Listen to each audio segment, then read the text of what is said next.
സ്നേഹപൂർവ്വം ക്ഷമ സീരിയലിൻ്റെ ലേറ്റസ്റ്റ് എപ്പിസോഡിൻ്റെ റിവ്യൂയിലേക്ക് എല്ലാവർക്കും സ്വാഗതം. അങ്ങനെ എപ്പിസോഡ് തുടങ്ങുമ്പോൾ തന്നെ കാണിക്കുന്നത് കൽപ്പന തന്നെ അകത്ത് സോഫയിലിരിക്കുമായിരിക്കും. ഈ സമയത്തായിരിക്കോട്ടോ വരണം മുത്തശ്ശിയൊക്കെ അകത്തേക്ക് കയറി വരുന്നത്. അങ്ങനെ അകത്തിരിക്കുന്ന കൽപ്പനേനെ വരുൺ ആദ്യം തന്നെ കാണുക. ദേ മുത്തശ്ശി, ആരാ വന്നിരിക്കുന്നതെന്ന് നോക്കിക്കേ എന്നും പറഞ്ഞ് വരുൺ കൽപ്പനയെ മുത്തശ്ശിക്ക് കാണിച്ചു കൊടുക്കുവാണ് കേട്ടോ. കൽപ്പനയെ കാണുന്നതും മുത്തശ്ശിയുടെ മുഖമൊക്കെ മാറുവാണ്. അവരെ കാണുന്നതും കൽപ്പനയാണെങ്കിൽ ആകെയൊന്നും ഭയന്ന മട്ടിൽ അവിടെ പേടിച്ച് നിൽക്കുന്നുണ്ട്. ഈ സമയം വരണം മുത്തശ്ശിയും കൽപ്പനയുടെ അരികിലെത്തുവാം. അന്നേരം മുത്തശ്ശി ചോദിക്കുന്നുണ്ട്, എന്താ കൽപ്പനെ, എന്താ നീ ഇവിടെ? എന്താ വീട് മാറി കയറിയതാണോ? അതോ എൻ്റെ കുട്ടികൾ ഇവിടെ സമാധാനമായിട്ട് ജീവിക്കുന്നത് ആരെങ്കിലും പറഞ്ഞറിഞ്ഞ് ആ സമാധാനം എങ്ങനെയെങ്കിലും തകർക്കണം എന്ന ഉദ്ദേശത്തോടെ വന്നതാണോ നീ ഇവിടെ? ഇവിടെയും നീയും നിൻ്റെ ഉർവശിയൊക്കെ ചേർന്ന് എൻ്റെ കുട്ടികൾക്ക് മനസ്സമാധാനം കൊടുക്കില്ലേ? അന്നേരം വരുൺ ചോദിക്കുന്നുണ്ട്, അല്ല ഇനി മുത്തശ്ശിയെ തേടി വന്നതാണോ? അവിടെ മുത്തശ്ശി പനി പിടിച്ച് ആവശ്യമായി കിടന്ന സമയത്ത് ഒരു തുള്ളി വെള്ളം പോലും കൊടുക്കാതെ ഔട്ട് ഹൗസിൽ കൊണ്ടുപോയിട്ട് പീഡിപ്പിച്ചതല്ലേ നിങ്ങളെല്ലാവരും കൂടി ചേർന്ന്? അവിടെ നിന്ന് ഞാൻ എൻ്റെ മുത്തശ്ശിയെ രക്ഷിച്ചുകൊണ്ട് വന്നു. ഇപ്പോൾ എന്താ മുത്തശ്ശിയെ വീണ്ടും ഉപദ്രവിക്കാൻ വേണ്ടി അങ്ങോട്ട് വിളിക്കാൻ വന്നതാണോ? ഈ സമയത്തായിരിക്കോട്ടെ രാധിക അങ്ങോട്ടേക്ക് കൽപ്പനക്കുള്ള ചായമായിട്ട് വരുന്നത്. അത് കാണുന്നതും വരുൺ ചോദിക്കണേ, എടോ രാധികെ, താൻ ആരോടെ യാതിത്യ മര്യാദ ഒക്കെ കാണിക്കുന്നത്? മര്യാദയ്ക്ക് ആവാം, പക്ഷേ അത് മനസ്സിൽ അല്പമെങ്കിലും നല്ല കാര്യങ്ങൾ ചിന്തിക്കുന്നവരോടായാൽ പോരെ. ഇവരോടൊക്കെ ഇതിൻ്റെയൊക്കെ ആവശ്യമുണ്ടോ? എന്താ പറയണത്? വീട്ടിൽ കയറി വന്നവരോടൊക്കെ ഇങ്ങനെയാണോ സംസാരിക്കേണ്ടത്? ഏട്ടത്തി ഇപ്പോൾ പഴയതുപോലെയൊന്നുമല്ല. പറഞ്ഞത് സത്യമാണെങ്കിൽ പശ്ചാത്തപിക്കുന്ന ഒരു മനസ്സോടെയാണ് ഏട്ടത്തി ഇങ്ങോട്ട് വന്നിരിക്കുന്നത്. ഈ സമയം ദേവനും യശോദയൊക്കെ വരുന്നുണ്ട്. ഇതാണ് മോളെ കാണാമെന്ന ആള്. അതേ അച്ഛാ. വരുൺ, മുത്തശ്ശി, എനിക്കറിയാം എൻ്റെ ഭാഗത്തുനിന്ന് തെറ്റുകൾ മാത്രമേ ഉണ്ടായിട്ടുള്ളൂ. ഇത്രയും നാളും ഞാൻ ഒരുപാട് അഹങ്കരിച്ചിരുന്നു. എൻ്റെ കൂടെ നിന്നവരുടെ ബലത്തിൽ ഞാൻ എന്തൊക്കെയോ ചെയ്തു കൂട്ടി.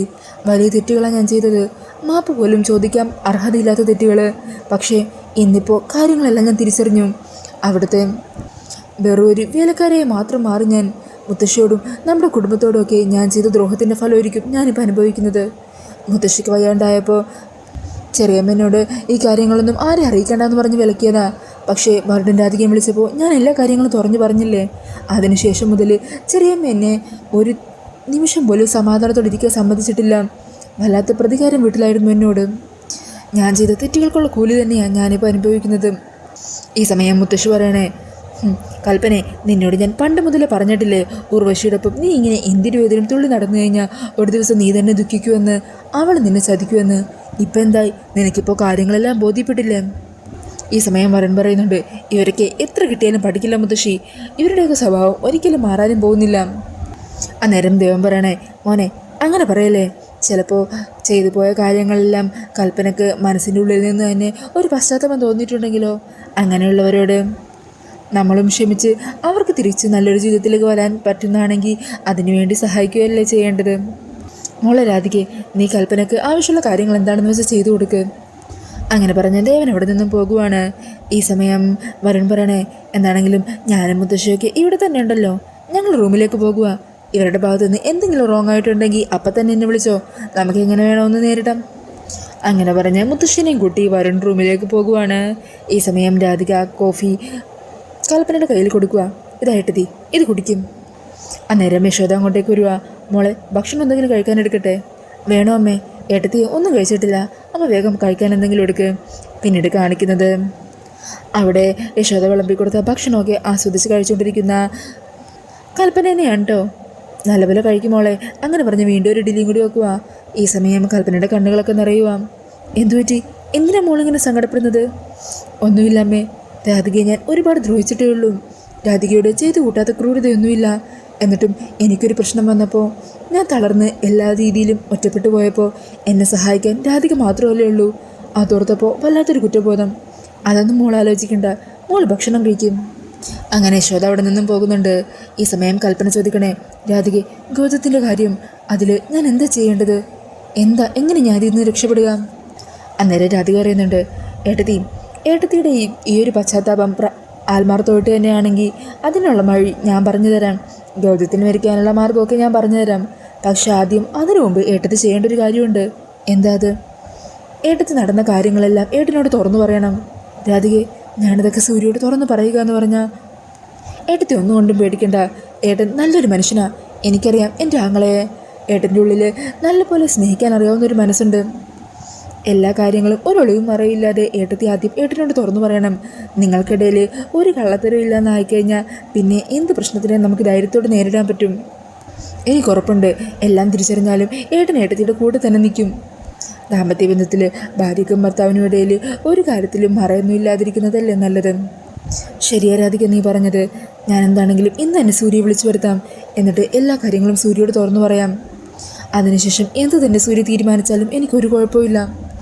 എൻ്റെ മനസ്സിൽ നിന്ന് ഒരു വലിയ ഭാരമെങ്കിലും ഒന്ന് ഒഴിഞ്ഞു മാറി കിട്ടുമല്ലോ. അഹങ്കാരം കൊണ്ട് തലക്ക് മത്തി പിടിച്ച സമയത്ത് ഓരോന്നൊക്കെ ചെയ്തു കൂട്ടി. ആ സമയം പണവും പത്രാസും അഹങ്കാരവും ഒക്കെയാണ് വലുതെന്ന് വിചാരിച്ചു. അങ്ങനെ ദൈവത്തിന് പോലും നിരക്കാത്ത പല പ്രവൃത്തികളും ചെയ്ത് ജീവിച്ചു.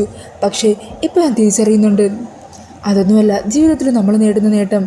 ഒരാളെങ്കിലും നമ്മളൊരു നല്ല പെൺകുട്ടിയാണെന്ന് പറയുമ്പോൾ നമുക്കുണ്ടാകുന്ന സന്തോഷമുണ്ടല്ലോ, അത് തന്നെയാണ് ഏറ്റവും വലിയ കാര്യം.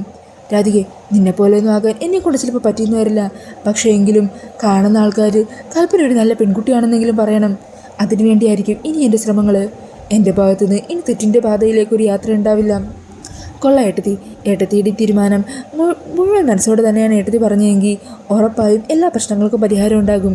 ഏട്ടനും ഏട്ടത്തിയും കൂടി സന്തോഷത്തോടെ തന്നെ ജീവിക്കും. എന്ത് പ്രശ്നം ഉണ്ടായാലും ഏട്ടൻ ഏട്ടത്തിയെ ചേർത്ത് പിടിക്കും. ഏട്ടത്തി കഴിക്ക്. അങ്ങനെ പറഞ്ഞ് കൽപ്പനയുടെ ഭക്ഷണമൊക്കെ കഴിക്കാൻ പറയുവാണ്. പിന്നീട് കാണിക്കുന്നത് ബെഞ്ചമിനെയാണ് കേട്ടോ. ബെഞ്ചമിൻ അങ്ങനെ ഒരു ക്യാപ്പും അതുപോലെ കൂളിംഗ് ഗ്ലാസ്സും ഒക്കെ വെച്ചിട്ട് റോഡിലൂടെ നടക്കുമായിരിക്കും. ഈ സമയം ആരതിയുടെ ടീംമേറ്റ്സ് ബെഞ്ചമിനെ കാണുന്നുണ്ട്. ബെഞ്ചമിനും തന്നെ ഒരു വാച്ച് ചെയ്യുവാണെന്ന് മനസ്സിലാക്കുവാണ്. അങ്ങനെ ബെഞ്ചമിൻ കുറച്ച് വേഗം തന്നെ സ്പീഡിൽ മുമ്പോട്ട് നടക്കുവാണ്. ഈ സമയം അവർ പറയണേ, അത് ബെഞ്ചമിനാണെന്ന് തോന്നുന്നു അല്ലേ? എനിക്കും ഒരു ചെറിയ ഡൗട്ടുണ്ട്. എന്താണെങ്കിലും ആരതിയുടെ അടുത്തൊന്ന് വിളിച്ചു പറയാം. അങ്ങനെ പറഞ്ഞ് അവരെ ആരതിയുടെ ഫോണിലേക്ക് വിളിക്കുക. ഹലോ മാഡം, ഞങ്ങളിവിടെ അടുത്ത് കൊന്നിക്കുന്നിൽ എന്ന് പറഞ്ഞൊരു സ്ഥലത്തിൻ്റെ അവിടെ വെച്ച് ഒരാൾ ക്യാപ്പും അതുപോലെ കൂളിംഗ് ഗ്ലാസ്സും ഒക്കെ വെച്ച് പോകുന്ന കണ്ടപ്പോൾ ബെഞ്ചമിനെ പോലെ തോന്നി. അങ്ങനെ ഒരു സംശയം നിങ്ങൾക്ക് തോന്നിയോ? ഉണ്ടെങ്കിൽ ഉറപ്പായും അയാളെ ഫോളോ ചെയ്യണം. അയാൾ ബെഞ്ചമിൻ തന്നെയാണെന്ന് ഉറപ്പ് വരുത്തണം. ആണെങ്കിൽ ഒരു കാരണവശാലും അവനെ വിടാൻ പാടില്ല. എവിടെയാണ് അവൻ താമസിക്കുന്നതെന്ന് കണ്ടെത്തണം. ഒരു കാര്യം ചെയ്യ്, നിങ്ങളെ ലൈവ് ലൊക്കേഷനും കൂടി അയക്ക്. ഞാൻ എത്രയും പെട്ടെന്ന് തന്നെ അങ്ങോട്ടേക്ക് എത്താം. ശരി മാഡം, ഞങ്ങൾ ഫോളോ ചെയ്യാം. അങ്ങനെ പറഞ്ഞ് അയാളെ ഫോൺ കട്ട് ചെയ്യുവാണ്. എന്നിട്ട് ആ കൂടെയുള്ള ആളോട് പറയണേ, ആരതി മാഡം പറഞ്ഞത് അവനെ ഫോളോ ചെയ്യാനാ, ബെഞ്ചമിൻ തന്നെയാണെന്ന് ഉറപ്പിക്കാൻ പറഞ്ഞു. നീ വേഗം വണ്ടി കയറേ. അങ്ങനെ പറഞ്ഞ് അവർ കാറെടുത്ത് ബെഞ്ചമിൻ്റെ പിന്നാലെ തന്നെ വെച്ച് പിടിക്കുവാണ്. ഈ സമയം ഡൗട്ട് തോന്നിയ ബെഞ്ചമിനാണെങ്കിൽ അവൻ്റെ ആൾക്കാരെയൊക്കെ വിളിക്കുക. അതെ, എത്രയും പെട്ടെന്ന് വണ്ടിയുമായിട്ട് വാടാ. അങ്ങനെ ബെഞ്ചമിൻ്റെ ആളുകൾ വണ്ടിയുമായിട്ട് അവിടെ എത്തുമ്പോഴേക്കും ബെഞ്ചമിൻ ആ വണ്ടി കയറി പോകുവാണ്. പിന്നാലെ തന്നെ ആരതിയുടെ ആ ടീംമേറ്റ്സും ആ വണ്ടിയുടെ പിന്നാലെ തന്നെ ഫോളോ ചെയ്ത് പോകുന്നുണ്ട്. ഈ സമയം ആരതിയും അവരയച്ച ലൈവ് ലൊക്കേഷനിലൂടെ തന്നെ പോയിക്കൊണ്ടിരിക്കുവാണ്. അങ്ങനെ ബെഞ്ചമിനും കൂടെയുള്ള ഗുണ്ടയും അവർ താമസിക്കുന്ന ആ ഒരു താവളം ഉണ്ടല്ലോ അവിടെ എത്തുവാണ്. ഈ സമയം ആരതിയുടെ ആളുകൾ കുറച്ച് ദൂരെയായിട്ട് വണ്ടി സ്റ്റോപ്പ് ചെയ്തിട്ട് അവിടെ നിന്ന് പതിയെ നടന്നു വന്ന് ബെഞ്ചമിനും ആളും കൂടി കയറിപ്പോയ സ്ഥലം കണ്ടുപിടിക്കുവാണ് കേട്ടോ. അവരങ്ങനെ ആ ഒരു മരത്തിൻ്റെ അവിടെ മറഞ്ഞു നിന്ന് എല്ലാം നിരീക്ഷിക്കുവാണ്. എന്നിട്ട് ആരതിനെ ഫോൺ ചെയ്യണേ. മാഡം, അത് ബെഞ്ചമിൻ തന്നെയാണ്. ഞങ്ങൾ കൺഫേം ചെയ്തു. അവനിടെ കുറച്ചുള്ളിലേക്ക് മാറി ഒരു ഗോഡൺ പോലത്തെ സ്ഥലത്താണ് താമസിക്കുന്നത്. Very good. നിങ്ങളൊരു കാര്യം ചെയ്യണം, അവനറിയാതെ അതിൻ്റെ ഉള്ളിലേക്ക് കയറണം. അവിടെ ആരൊക്കെയുണ്ട്, എത്ര പേരുണ്ട്, ആ കാര്യങ്ങളെല്ലാം മനസ്സിലാക്കണം. അതുമാത്രമല്ല, വളരെ പ്രധാനമായിട്ട് ശ്യാമ മാഡം അമൃത മാഡം അവിടെ ഉണ്ടോ എന്ന് പരിശോധിക്കണം. അല്ല മാഡം, മാഡം വന്നിട്ട് ഞങ്ങൾ കയറിയാൽ പോരെ? അത് പോരാ. ഞാൻ പറഞ്ഞില്ലേ, അവിടുത്തെ സാഹചര്യം എന്താണെന്ന് അറിയണം. ഞാനെന്താണെങ്കിലും പെട്ടെന്ന് തന്നെ എത്തും. നിങ്ങൾ അപ്പോഴേക്കും അവിടേക്കൊന്ന് നിരീക്ഷിച്ച് വെച്ചേക്ക്. ശരി മാഡം, ഞങ്ങൾ ചെയ്യാം. അങ്ങനെ പറഞ്ഞ് അയാളെ ഫോൺ കട്ട് ചെയ്യുക. ആരതി മാഡം പറഞ്ഞിരിക്കുന്നത് നമ്മളോട് അകത്തൊക്കെ കയറി ഒന്ന് നിരീക്ഷിക്കാനാ. മാഡം ഉടനെ എത്തുമെന്നാണ് പറഞ്ഞത്.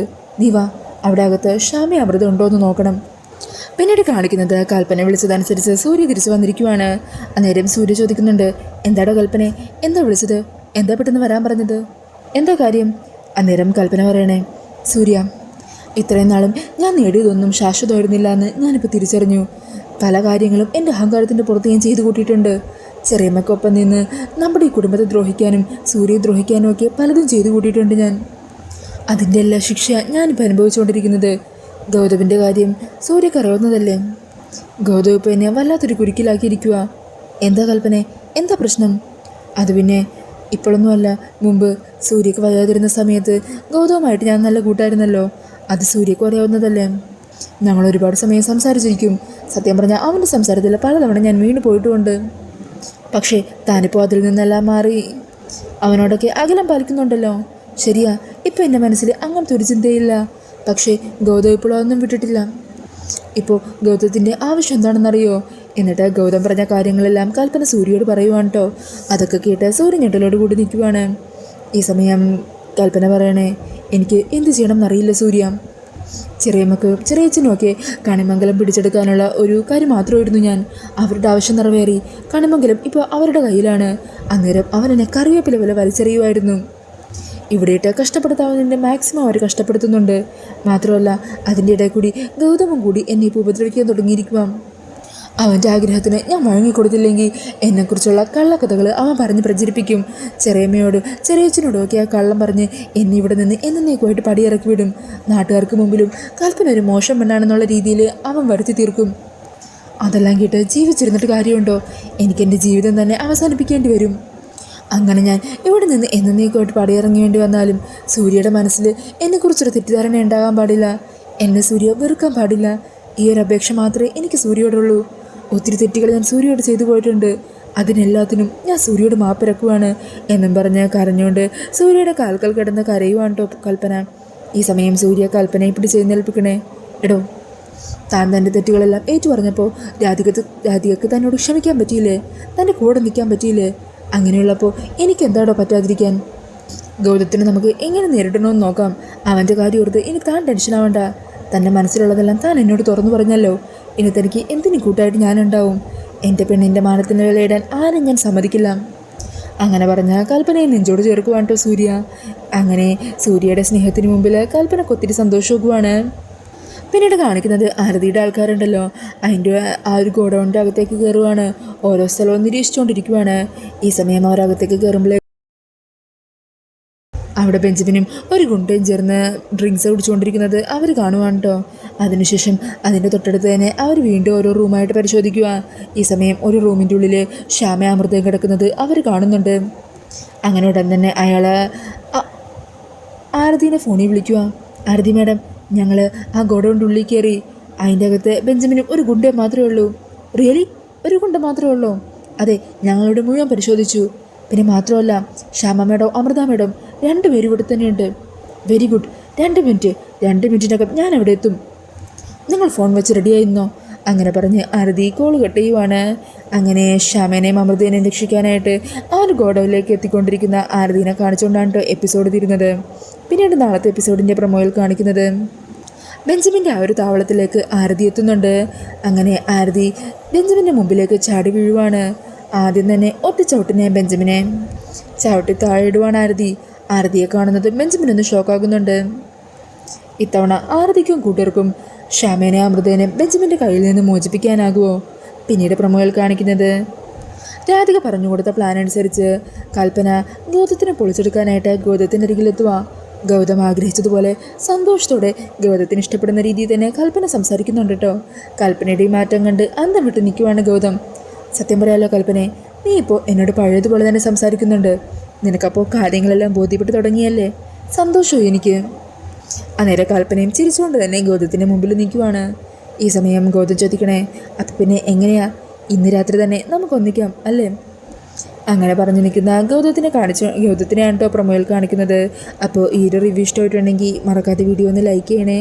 ഇതുപോലുള്ള കൂടുതൽ റിവ്യൂസിനായിട്ട് ഈ ചാനലൊന്ന് സബ്സ്ക്രൈബ് ചെയ്തും കൂടി സപ്പോർട്ട് ചെയ്യണേ. താങ്ക്